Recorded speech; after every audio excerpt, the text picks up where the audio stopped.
Very good. Then I'm going to share my screen. We'll do this by Google Earth. And we're going to pretend, as I've said, that if you crossed in a car with Aida, for instance, in her car, and her little son Marcos, you would have been in this line of cars. You see that big, huge, long line of cars that keeps going back and back and back.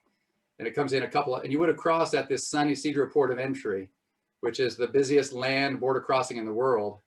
And on another occasion, we could take a half hour to talk about the port of entry.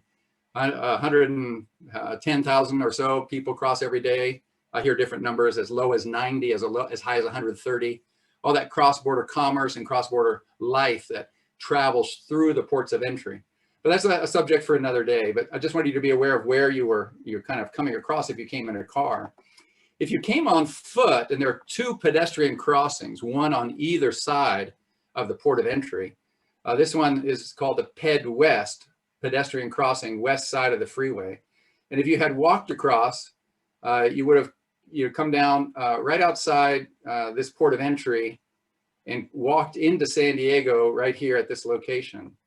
And so this is a common way for travelers to come into San Diego.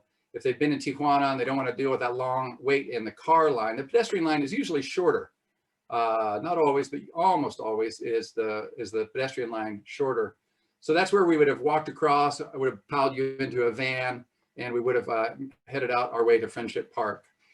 To get to Friendship Park from the port of entry, you've got to travel, as I said, you've got to travel west. And our first stop is going to be at a border wall construction site.